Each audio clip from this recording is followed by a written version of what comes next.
Bueno, ya sabes cómo es. Trabajas 50 a 60 horas a la semana en una oficina, respirando aire reciclado, y un día explotas. En mi caso, esa explosión llegó en octubre de 2008. Preparé una mochila, conduje mi viejo Subaru hasta los Pirineos y empecé a caminar una larga ruta de montaña en solitario. Sin cobertura, sin correos electrónicos, solo los árboles y yo. El olor a tierra húmeda y pino era tan denso que casi te ahogaba, pero en el buen sentido. El primer día fue brutal, todo cuesta arriba, pero al segundo día ya le había cogido el ritmo. Llevaba mi iPod con la rueda táctil, escuchando a The National, sintiéndome melancólico pero libre. El sendero estaba vacío, justo lo que quería. Entonces, hacia mediodía, vi algo moviéndose más adelante. Un Golden Retriever. Estaba sentado en medio del camino, como si me hubiera estado esperando. Movía la cola con tanta fuerza que le temblaba todo el cuerpo. Me arrodillé y le acaricié detrás de las orejas. Llevaba un collar y de él colgaba una chapa de latón. Le di la vuelta, el metal resonó contra la anilla. No había número de teléfono ni dirección. Solo 3 palabras grabadas en cursiva desgastada: The best one, el mejor.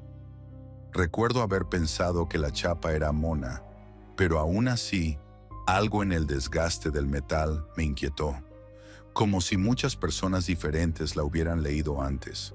Supuse que otros excursionistas se habrían adelantado y el perro había decidido buscarse nuevos amigos. Ya sabes, los retrievers son así. Le son leales a quien tenga comida. Le revisé las almohadillas. Estaban bien. Parecía sano. Pensé en llevármelo conmigo y cuando me cruzara con otros senderistas, preguntar por él. Un plan sencillo. El perro se puso a caminar a mi lado, como si me conociera de toda la vida. Así que caminamos otros 6 o 7 kilómetros hasta que encontré un buen sitio para acampar. Un pequeño claro junto a un arroyo, terreno llano, protegido del viento. Monté la tienda mientras el perro observaba, con la cabeza apoyada en las patas. Recuerdo pensar lo tranquilo que era. La mayoría de los perros estarían olfateándolo todo, persiguiendo ardillas. Este no, solo me observaba. Encendí el hornillo y calenté un estofado de ternera liofilizado. De esos que vienen deshidratados, ya sabes. Parecen comida para perros hasta que les echas agua hirviendo. Pero bueno, cumple. Lo repartí entre mi cazo y la tapa, y le puse la tapa al perro. La miró, luego me miró a mí, y se la comió despacio. Ahí noté algo raro. No tenía hambre. Comía como alguien que es educado en una cena, no como un animal perdido en el bosque. Supuse que sus dueños lo habrían alimentado bien antes de que se escapara. Quizá lo estuvieran buscando en ese mismo momento, en los accesos al sendero. Además, su pelo desprendía un olor agrio, leve pero inconfundible, como a sudor, pero más penetrante. Me dije que sería por haber corrido entre la maleza. Los perros se meten en todo. Saqué mi Nokia 3310 y lo levanté hacia el cielo, caminando en círculos lentos, sin cobertura. Por supuesto, igual escribí un SMS a mi mujer. Encontré al mejor perro del mundo, Golden Retriever. Su chapa dice The best one. Mañana veré qué hago. El mensaje se quedó en la bandeja de salida, sin enviar. Pero sí, me alegraba tener compañía. El fuego chisporroteaba y el perro se acurrucó junto a la entrada de la tienda, con los ojos reflejando las llamas. Dormí mejor esa noche que en meses. Me despertó el silencio. No el silencio tranquilo, sino ese en el que todos los insectos y las ranas se han callado de golpe. Mi frontal Petzl estaba junto a mi cabeza, pero no me moví. Algo no iba bien. El perro estaba en la entrada de la tienda. Ya no estaba tumbado. Estaba completamente rígido, con las orejas hacia adelante, mirando fijamente hacia la oscuridad. Y entonces lo oí. Un gruñido grave, tan bajo que lo sentí más que oírlo, retumbando desde el pecho. Contuve la respiración y escuché. El bosque permaneció en silencio absoluto durante un largo instante. Luego un crujido, más allá de la línea de árboles. Hojas quizá. Después un chasquido, una rama al romperse. Y de repente todo volvió a quedarse en silencio. Mi mente hizo lo que hacen las mentes. Ciervos. Es otoño, su época de celo. Los machos se vuelven agresivos y corren entre los arbustos. Lo había leído en alguna parte. Esa era toda la explicación. Alargué la mano y le rasqué detrás de las orejas. Tranquilo, chico, solo ciervos. No se relajó, pero dejó de gruñir. Enrollé la correa en mi muñeca un par de vueltas. No quería que saliera disparado tras algún animal en plena oscuridad. Luego deslicé mi navaja Victorinox bajo el borde del saco de dormir. No porque tuviera miedo, me dije. Sentido práctico. Si estás solo en el bosque, tienes un cuchillo cerca. Es la regla. Los párpados me pesaban, más de lo normal. Lo último que recuerdo fue la silueta del perro contra la malla de la tienda. Aún vigilando, aún esperando. Caí en un sueño tan profundo que parecía que me hundía en el agua. Me despertó el aire frío. La solapa de la tienda estaba entreabierta y la malla se mecía ligeramente. Ni rastro del perro. La correa estaba en el suelo, cortada limpiamente. No mordida, no deshilachada, cortada. Me quedé mirándola un buen rato, aún aturdido por ese sueño denso y antinatural. Entonces miré afuera. Todo lo que llevaba en la mochila estaba dispuesto sobre la hierba. Absolutamente todo. Mi ropa térmica de lana merino, el mapa, el tenedor cuchara, todo. Pero no estaba tirado por ahí. No estaba esparcido como si un animal lo hubiera revuelto. Estaba ordenado, en filas perfectas, como un mercadillo salido del infierno. A la izquierda, mi navaja Victorinox y el hacha. Las armas. En el centro, el Nokia, el iPod, el frontal Petzl, comunicación y luz. A la derecha, las comidas liofilizadas y el botiquín. Comida y medicina. Alguien había hecho un inventario de mí. Silencio. Fue lo primero que noté. Ni pájaros, ni viento. Solo ese sabor metálico en la boca que deja el miedo. Salí a gatas y me quedé de pie, descalzo, con la tierra húmeda y fría en la piel. Las barritas energéticas habían desaparecido. Los apósitos con PET para ampollas, las vendas, el yodo. Todo lo del botiquín, desaparecido. El frontal seguía allí, pero se habían llevado las pilas de repuesto. Faltaría más. No paraba de pensar, ¿quizá mapaches? Pero los mapaches no doblan un mapa. No apilan barritas de proteínas por sabores. Quiero decir, ¿quién demonios dobla un mapa así? Las esquinas alineadas, bien planchado. Era tan preciso, tan paciente. Alguien permaneció aquí un buen rato, en la oscuridad, mientras yo dormía, y clasificó toda mi vida sin hacer el menor ruido. Miré el espacio vacío donde debería haber estado el perro, y por fin lo entendí. Debajo de la lata vacía de alubias lo encontré.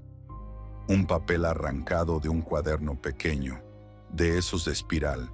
La letra era a lápiz, mayúsculas grandes e inclinadas a la derecha, pero algunas letras iban en cursiva, como si la persona no se decidiera. Decía, gracias por los cuidados. Necesitaba tu comida y botiquín. No te levantes, todavía ando cerca. La palabra ando me llamó la atención. No decía andamos, solo una persona. Pero el trabajo de ordenar, la forma de abrir la tienda sin despertarme, el corte limpio de la correa, una sola persona no podía hacer todo eso. Estaba seguro. Tenía que haber al menos dos. Uno manejando al perro, otro revisando el equipo. Pero la nota decía ando, y eso implicaba que querían que pensara que era uno, un montaje. Me quedé allí con el papel en la mano. El viento se levantó un poco, un susurro entre los pinos que casi parecía la respiración de alguien. El papel me temblaba en la mano. Olía las agujas de pino, intensas y frescas, pero debajo había algo extraño. Un olor agrio que recordaba del pelo del perro. Pensé en la correa, en cómo comió sin hambre, en cómo vigilaba la tienda. No me vigilaba a mí, les vigilaba el campamento a ellos. Se aseguraba de que no me fuera. Mi mente se aferró a una explicación, cualquier explicación. Un vagabundo loco, me dije. Solo un tipo, sin armas, con hambre, que necesitaba provisiones y usó a su perro para ver si yo llevaba armas. Podía marcharme sin más. Solo tenía que seguir la ruta hacia el sur, llegar a la carretera, parar un coche. No me calcé las botas. Agarré la mochila y eché a correr. El sendero era de raíces y piedras, y a los 100 metros ya sangraba por los pies descalzos. No me importaba. 13 kilómetros hasta la autovía. Podía lograrlo si no paraba. El bosque era una mancha verde. Las ramas me azotaban los brazos. Entonces lo oí. Pisadas. No detrás de mí, en paralelo, corriendo en mi misma dirección, pero dentro de la línea de árboles, donde yo no podía ver. No dando tumbos entre la maleza, sino pasos firmes y seguros sobre la tierra húmeda, como si ya hubieran corrido antes por ese camino. Y entonces empezaron los ladridos. No el ladrido amistoso del día anterior. Eran los ladridos de un perro de trabajo, de un perro pastor, guiando algo hacia una valla. Miré a la izquierda y lo vi, el Golden Retriever, zigzagueando entre los árboles, manteniendo el ritmo, con la boca abierta, la lengua fuera, pero los ojos clavados en mí. Se desvió a la derecha y yo, por instinto, giré a la izquierda, hacia una hondonada del terreno, el cauce seco de un arroyo, con paredes empinadas, un barranco. Demasiado tarde comprendí lo que estaba haciendo. No me perseguía, me estaba canalizando. Las pisadas a mi derecha se acercaron. Una segunda persona, quizá, pesadas, sin prisa, partiendo ramas bajo botas contundentes. El olor a tierra húmeda y podredumbre me llenó la nariz. Resbalé sobre hojas mojadas, caí de golpe, me levanté como pude. Oía mi propia respiración, entrecortada y desesperada. ¿Conoces esa sensación cuando sabes que eres la presa? Así, en las tripas. No hay pensamiento, solo corres mientras tu cerebro grita que ya estás en la trampa.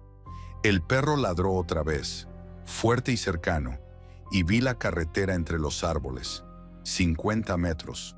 Apreté los dientes, con las piernas ardiendo, y no miré atrás. Llegué a la autovía con aspecto de haber salido arrastrándome de un río.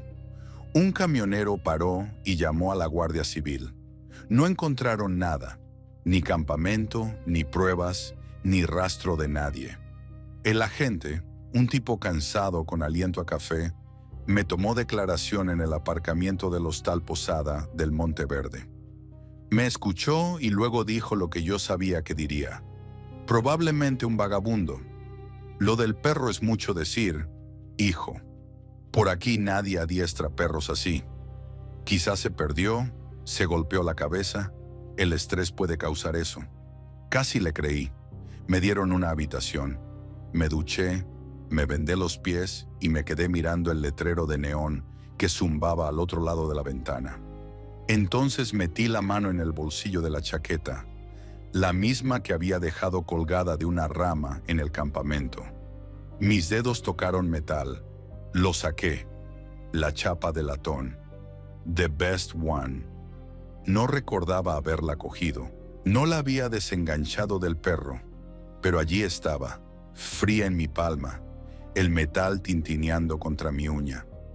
Me senté en el borde de la cama, contemplándola. Un coche pasó por fuera, los faros barrieron la pared, y entonces lo vi. Un sobre en el suelo, deslizado bajo la puerta. El mismo lápiz, la misma mezcla de letras. Aún tienes mi chapa. No me moví. La habitación estaba en silencio. Ni siquiera se oía el zumbido del minibar. Y entonces, desde fuera, suaves y pacientes, oí pisadas sobre la grava, deteniéndose justo al otro lado de mi puerta.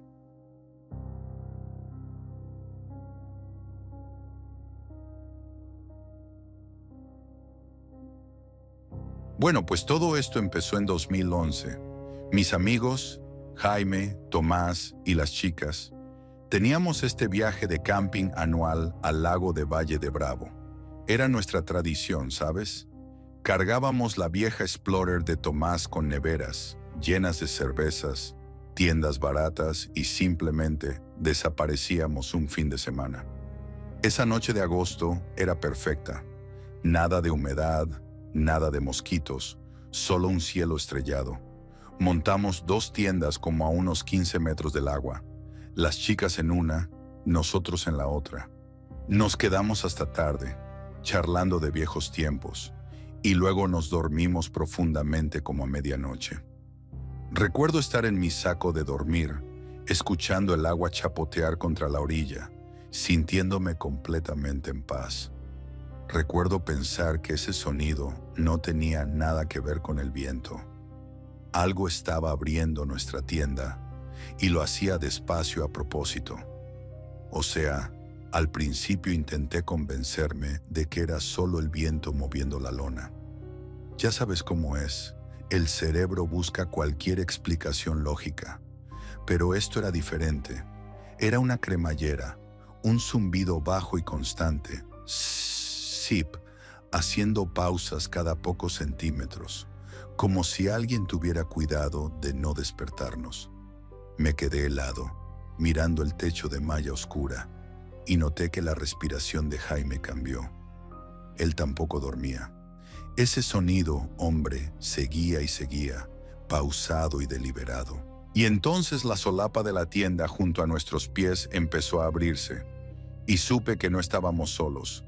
La luz de la luna entraba por la malla, tan brillante que casi dolía. Lo primero que noté fue el olor, tierra húmeda y algo agrio, como sudor viejo.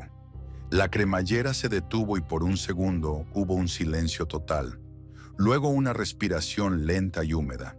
Quiero decir, se oía cada inhalación y exhalación, rasposa y trabajosa. Una silueta bloqueó la entrada y luego empezó a meterse dentro.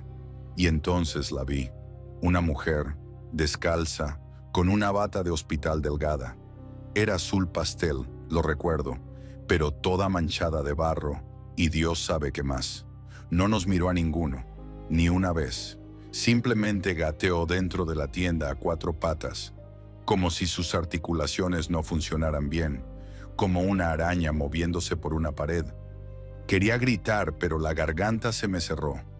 Pasó gateando justo al lado de Jaime, que estaba más cerca de la entrada, y se acomodó en la esquina más alejada. Se llevó las rodillas al pecho, agachó la cabeza y cerró los ojos. Tomás susurró que quizá era una turista borracha que se había perdido del camping de al lado. Sí, claro, una turista borracha que no dice ni una palabra y actúa como si ese fuera su cuarto. Su respiración se calmó, lenta y acompasada. Estaba dormida, en nuestra tienda, ahí mismo, como si siempre hubiera estado allí. Tomás preguntó en un susurro apenas audible si todos estábamos viendo lo mismo. Jaime siempre fue el valiente, o el estúpido, supongo, según se mire. Decidió que iba a despertarla. Quizá pensó que si actuábamos con calma, ella se confundiría y se iría, como ayudar a un sonámbulo a volver a la cama. Alargó la mano, lo más lento que pudo, y le tocó el hombro. Solo un pequeño empujón. Sus ojos se abrieron al instante. Tenía la parte blanca toda inyectada en sangre y las pupilas enormes, como canicas negras. No dijo nada. En lugar de eso, salió de su garganta un sonido que jamás olvidaré. Un siseo profundo y húmedo, como un gato salvaje acorralado. Y luego, Antes de que alguno reaccionara, soltó el golpe. Su puño le dio justo en el puente de la nariz a Jaime. Oí ese ruido húmedo, como cuando rompes un tallo de apio. La sangre salpicó su saco de dormir y él cayó hacia atrás con un grito ahogado. El pánico nos golpeó como una ola. Alguien gritó: «Pude haber sido yo, no sé». Ella simplemente se replegó en su esquina, los ojos aún abiertos, mirándonos, y siguió siseando, bajo y constante, como una advertencia. Creo que todos comprendimos a la vez que aquello no era confusión, y desde luego no era sonambulismo. Total, Jaime estaba de espaldas, agarrándose la cara, y la sangre no paraba de salir entre sus dedos. El olor metálico me golpeó enseguida, como monedas viejas, y debajo ese olor agrio y rancio que parecía emanar de la mujer. No se movía de la esquina, pero sus ojos seguían cada mínimo movimiento nuestro. El siseo húmedo no cesó. Tomás volvió a hablarle. Susurró que lo sentíamos, que no queríamos asustarla. Mantenía las manos arriba, con las palmas hacia afuera, como haces con un animal asustado. Incluso dijo que quizá estaba perdida y no entendía español. Supongo que eso tenía sentido en el momento, porque pensar en cualquier otra cosa era demasiado. Tomás se acercaba un poco, el siseo se intensificaba y él retrocedía, una y otra vez. Parecía una negociación enfermiza. Agarré mi bastón de senderismo, un Black Diamond, lo he tenido años, y lo sostuve frente a mí. No para pegarle, ¿entiendes? Solo para poner algo sólido entre nosotros. Toqué el suelo de la tienda cerca de su pie y se abalanzó tan rápido que casi me caigo de espaldas. Sin gritos, solo un siseo violento y agudo que vibró en mi pecho. Enseñó los dientes y por un instante vi algo en su cara que no era humano. No sé cómo describirlo de otro modo. Afuera, el lago estaba en silencio. Nada de grillos, nada de viento, solo esta tienda diminuta llena de respiraciones agitadas y el olor a sangre y algo agrio. Jaime gemía por su nariz, y recuerdo pensar lo estúpido que era que nadie tuviera un botiquín. Quiero decir, éramos campistas, no soldados. No estábamos preparados para esto. Pasamos media hora así, rogándole que se fuera, amenazando con llamar a la policía, suplicándole que dijera algo. Cada vez que nos movíamos, siseaba. Cada vez que parábamos, volvía a acurrucarse de esa forma antinatural. Sentía que el tiempo se había detenido, como si el mundo entero se hubiera encogido a ese trozo de nylon y luz de luna. Después de otros 5 minutos, a Tomás se le quebró la voz. Le dijo que si no se iba, llamaríamos a la policía.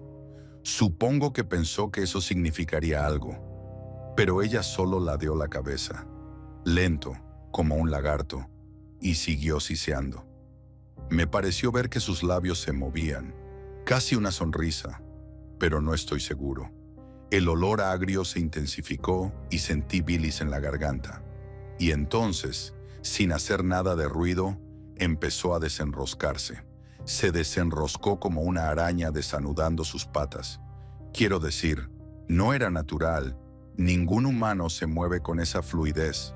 Se giró en el espacio reducido, sin perder nunca el contacto visual, y empezó a salir gateando hacia atrás de la tienda.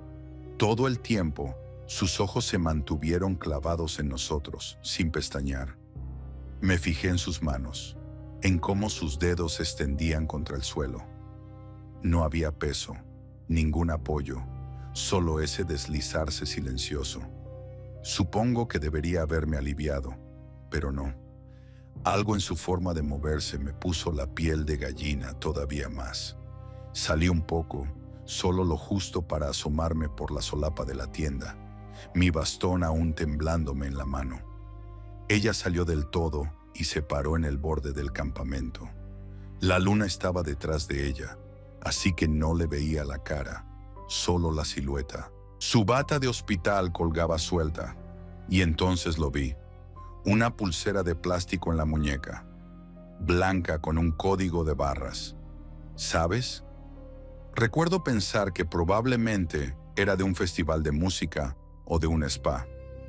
Es lo que me ofreció el cerebro, pero incluso mientras lo pensaba, me parecía falso. Pero sí, supongo que era más fácil que la verdad. Se quedó de pie, totalmente quieta, durante unos 10 segundos. Ninguno de nosotros se movió ni respiró. El silencio era tan denso que dolía. Nada de viento, nada de agua, nada. Solo esa silueta contra la luna. Luego se giró, despacio, muy despacio, y caminó hacia la línea de árboles. Y te juro que no oí pasos, ni uno. El bosque se la tragó sin un sonido, un silencio absoluto. Agucé los oídos esperando una rama rota, cualquier cosa. Y entonces, unos 10 segundos después, un crujido seco resonó desde lo profundo de la oscuridad, una rama al partirse. Luego nada. El silencio regresó más pesado, y yo supe que ella se había ido, pero también supe que algo más nos había seguido esa noche. Algo que no podía nombrar. Nos quedamos ahí sentados, helados, esperando el amanecer. Amaneció, pero nadie durmió, ni un segundo. Nos quedamos en la tienda, viendo la tela pasar de negro a gris y luego a un naranja sucio. El olor era ya insoportable, sangre, tierra húmeda y ese toque agrio que se negaba a irse. Y luego apareció un olor nuevo, algo como a pino pero más dulce, casi pútrido. Supongo que era el bosque despertando, pero se sentía mal. Llamamos al 911 desde el teléfono de Tomás. Tardamos una eternidad en tener señal. La policía llegó como una hora después, un oficial fornido con ojos cansados. Escuchó nuestra historia con expresión neutra, sin interrumpir. Jaime seguía agarrándose la nariz, con la sangre seca por toda la barbilla, y el interior de la tienda parecía la escena de un crimen. El oficial suspiró y dijo que tuvimos suerte, mucha suerte. Nos contó que una paciente se había escapado de Los Pinos, una clínica psiquiátrica como a 16 kilómetros del lago. Había salido a un paseo nocturno, sin supervisión, y simplemente no regresó. La llevaban buscando desde la medianoche. Dijo que la encontraron al otro lado del lago hacía una hora, sentada junto al agua, cantando. O sea, esta mujer que no había hecho más que sisearnos en la oscuridad, que había estado completamente aterradora y en silencio, salvo por ese sonido animal, estaba allí tarareando una melodía. Sentí un vuelco en el estómago. El oficial dijo que ya estaba de vuelta en custodia, sedada, y que nos fuéramos a casa y diéramos gracias de que todo había terminado. Supongo que quería creerlo, de verdad, así que recogimos en silencio. Jaime se puso una bolsa de hielo de la nevera en la cara, y las chicas no dejaban de mirar hacia el bosque, como esperando que volviera a aparecer gateando.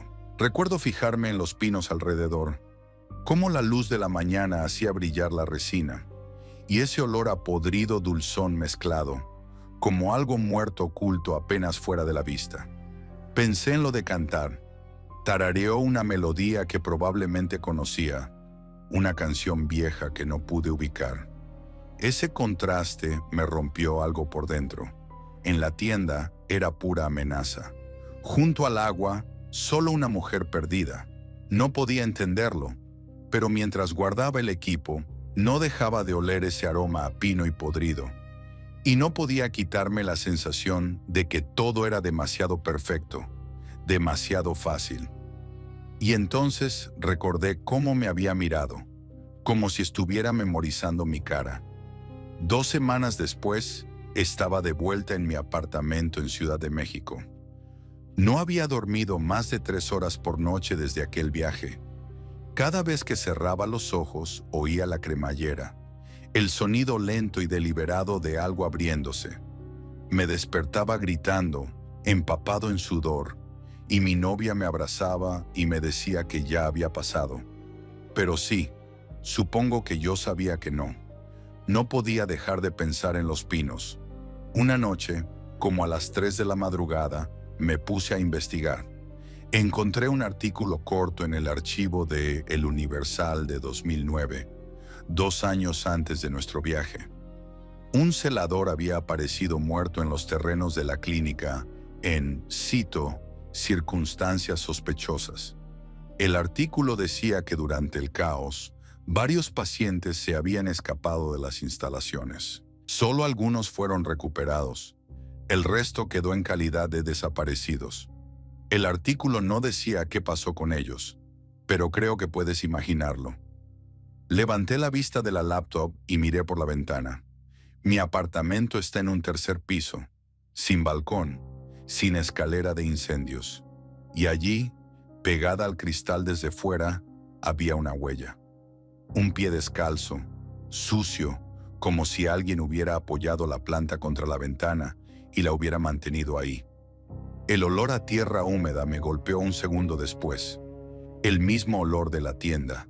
Salí corriendo al baño, me eché agua en la cara, me dije que eran imaginaciones. Quizá los limpiadores dejaron una marca. Sí, eso era. Solo estaba cansado, mi mente me jugaba trucos. Cuando volví, la huella había desaparecido. Por completo, ni una mancha. Pero el olor a tierra húmeda seguía allí, denso y real. Me senté en la cama hasta el amanecer, atento a pasos que nunca llegaron, pero sabiendo que esto no había terminado. Nunca le conté a nadie lo de esa huella, pero sí, ya nunca duermo con la ventana abierta.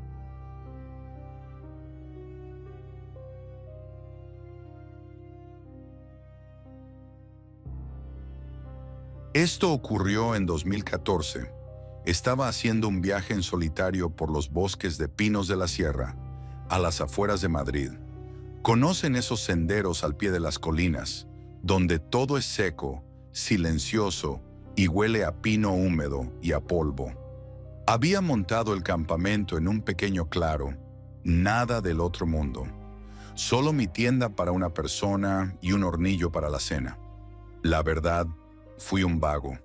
Sabía que debía colgar la bolsa de la comida como es debido, a prueba de osos, pero simplemente até la mochila a una rama baja, a 1,5 metros del suelo, y me fui a dormir.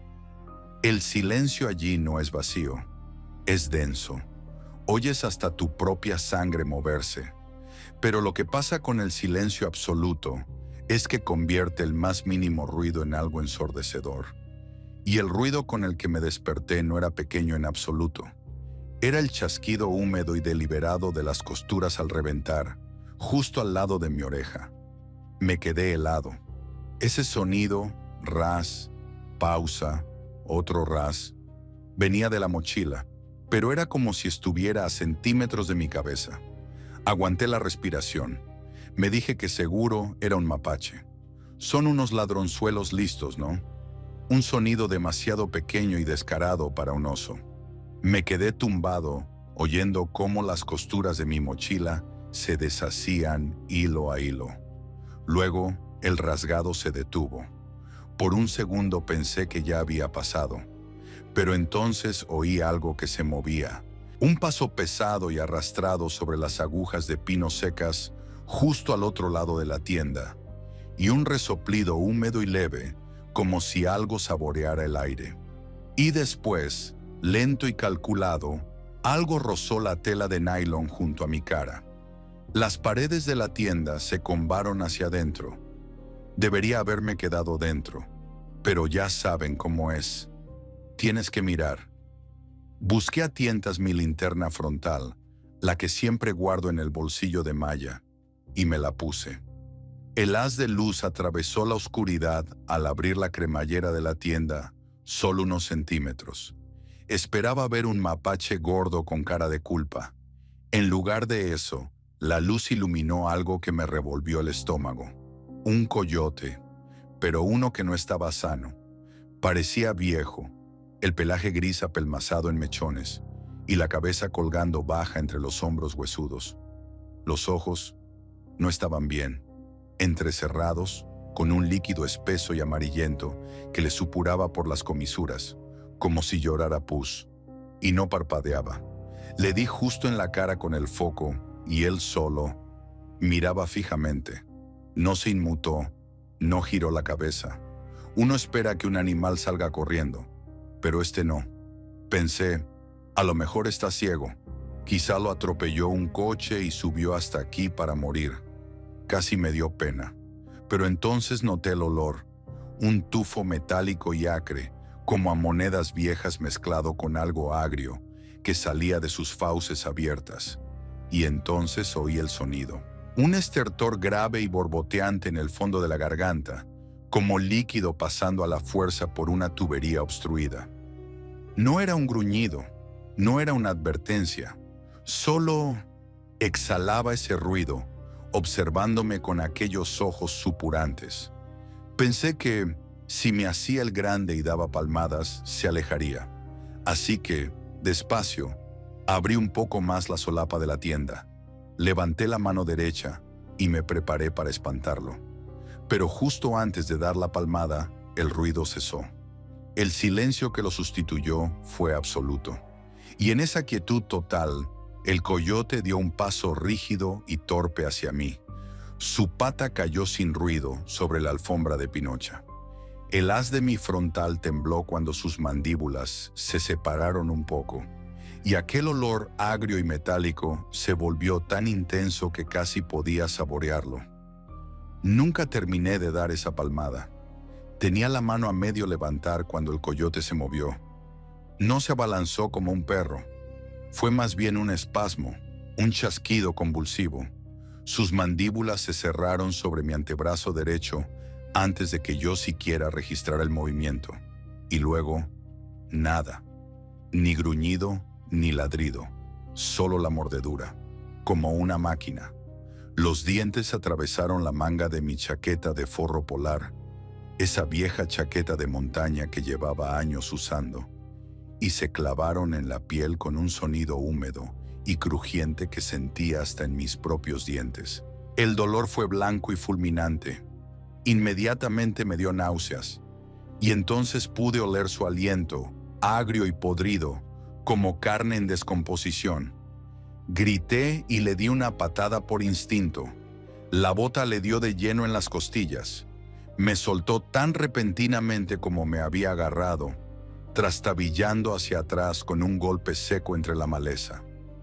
Oí cómo su cuerpo golpeaba el suelo y el crujido de las agujas de pino, pero no lanzó un gañido. No salió corriendo. Solo hubo una pausa, y entonces aquella respiración húmeda y trabajosa volvió a empezar, allí mismo. Metí el brazo de vuelta dentro de un tirón, agarré la cremallera y la cerré con unos dedos que ya estaban calientes y pegajosos. Bajé la vista. El forro gris estaba empapado y se veía negro bajo la luz del frontal. La sangre brotaba a través de la tela desgarrada. Pensé, igual lo provoqué yo. Soy el idiota que alargó la mano hacia un animal salvaje. Maldita sea, toda la culpa es mía. Apreté el talón de la otra mano sobre la herida, intentando parar la hemorragia, y me quedé allí sentado, temblando. Fuera, el silencio volvió, pero ya no era un vacío. A los pocos segundos lo oí, la respiración pesada y húmeda, justo en la entrada, y luego un suave rasp de algo que se arrastraba ligeramente contra la pared de la tienda, a centímetros de mi cabeza. Me arranqué la camiseta y me la até bien fuerte alrededor del antebrazo. La chaqueta ya estaba empapada, y la sangre seguía manando, oscura y caliente, encharcándose entre los pliegues de la tela. Apoyé la cabeza contra la lona y traté de respirar despacio. El corazón me martillaba tan fuerte que apenas podía oír otra cosa. Pero fuera, el sonido seguía ahí. Esa respiración húmeda y pesada, como de algo con líquido en los pulmones. No se alejó. Se quedó justo al otro lado del nylon, quizá a medio metro de mi cara. Y entonces oí los arañazos.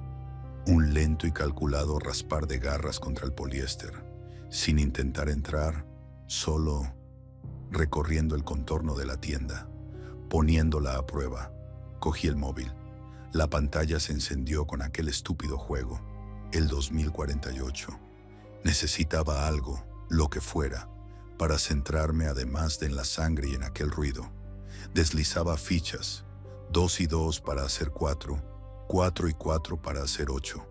Las manos me temblaban. Me decía que solo era el shock. Se irá por la mañana. Todos los animales se acaban yendo. Eso pensaba una y otra vez. Tiene que seguir su camino. Necesitará agua o echarse en algún sitio. Está enfermo, se está muriendo. Se marchará, pero no se fue. Supongo que no tenía otro sitio a donde ir. Los arañazos se detenían un minuto y yo aguantaba la respiración con esperanza. Luego volvían a empezar, más abajo ahora, cerca del suelo, y después arriba, junto al techo. Daba vueltas. Cada pocas vueltas se paraba justo frente a la entrada, y yo oía cómo la respiración se hacía más fuerte, como si apretara el hocico contra la cremallera. No apartaba la vista de esa cremallera. Se me abrazaban los ojos. La pequeña pestaña metálica temblaba con cada exhalación. No sé cuánto duró. Horas. La batería del juego bajó al 14%, luego al 8%.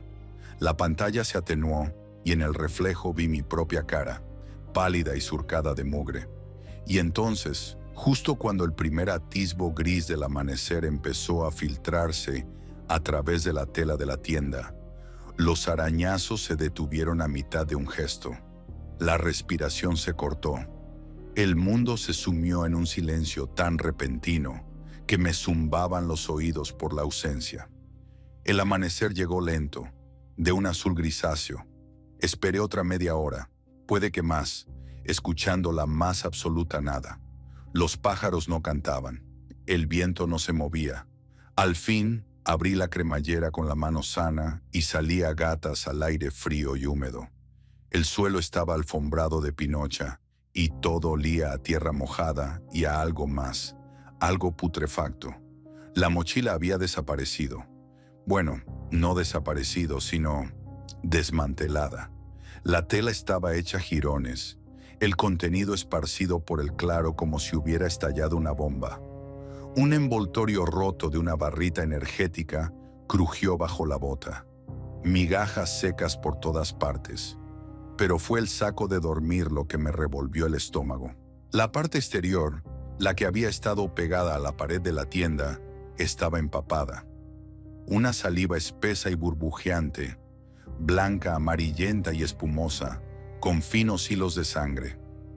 No solo la había mordisqueado, había estado babeando y restregando la cara contra ella durante horas.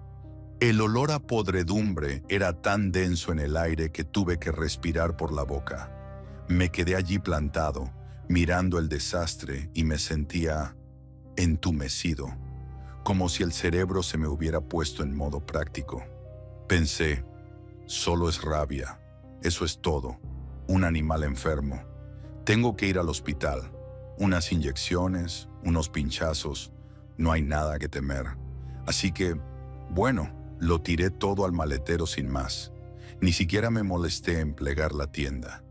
Cogí el saco destrozado con 2 dedos. La baba estaba fría y viscosa, y lo metí en una bolsa de plástico. El resto del equipo lo eché suelto. Cerré el maletero de golpe y me quedé un segundo mirando la manga de la chaqueta, tiesa de sangre seca, y la carne desgarrada que asomaba debajo. El olor a podrido se me había pegado a las manos, y por más que me las limpiaba en los vaqueros, me persiguió hasta dentro del coche.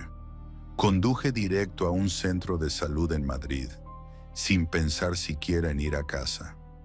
La recepcionista me echó un vistazo al brazo y a la camiseta ensangrentada, y en cuestión de segundos ya estaba en una sala del fondo. La enfermera me guió hasta una silla, y todo el lugar olía a antiséptico, intenso y limpio, un alivio comparado con la podredumbre. Recuerdo un cartel en la pared de un partido de fútbol de aquel verano, una promoción. Me quedé mirándolo mientras me cortaban la manga. Intenté bromear con el médico, un hombre canoso, de manos firmes. Le dije que había tenido un encontronazo con un coyote muy poco amistoso, que parecía un zombi, y que supongo que me van a poner el protocolo completo de la rabia, ¿no? La enfermera no sonrió. Solo pasó junto a mí con su bata, haciendo ruido, y dispuso una bandeja. Empezaron a explicarme lo de las inyecciones de inmunoglobulina, algo sobredosis según el peso. Yo apenas escuchaba. Quiero decir, has leído sobre la rabia en internet, pero no te cuentan lo grandes que son las malditas agujas. La primera inyección fue directa a la herida del antebrazo, y el dolor, solté un jadeo. Era un ardor intenso y abrasador que me subió por el brazo, muy parecido a la propia mordedura.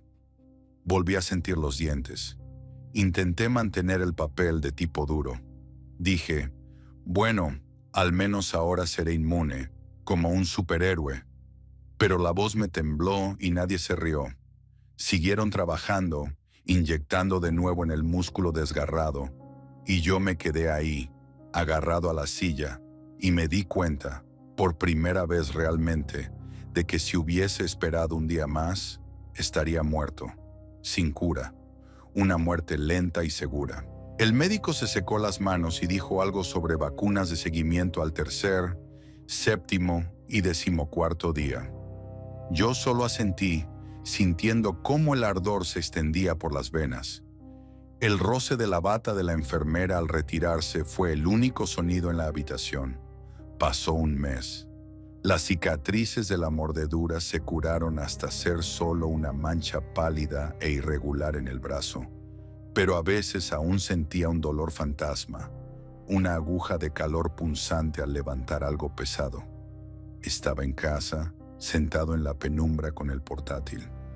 Por la ventana, el bosque no estaba tan cerca como aquella noche, pero desde mi silla aún veía la linde de los árboles. Estaba viendo noticias, nada en especial, cuando vi un titular del periódico local, fechado solo 3 días después de mi excursión. Parque Nacional cierra senderos tras ataque de coyotes. Hice clic. 4 coyotes, una manada entera, habían asaltado un campamento a unos 3 kilómetros de donde yo había estado. 3 excursionistas, todos mordidos, todos en estado grave. El artículo decía que los animales mostraban claros síntomas de rabia, agresivos y sin provocación. Decía que el parque estaba capturando y analizando animales y que los senderos permanecerían cerrados de forma indefinida. Me quedé mirando la pantalla y luego mi cicatriz. Pensé, salí bien librado, tuve suerte. Eso me dije a mí mismo, pero las palabras sonaron vacías. Eran más, claro que eran más.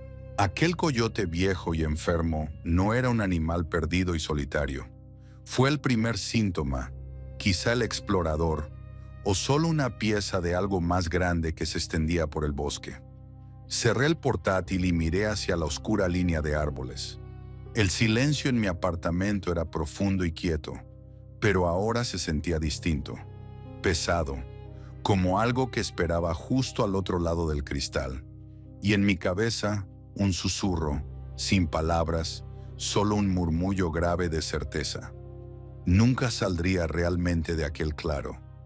La enfermedad seguía allí afuera, respirando, dando vueltas en la quietud.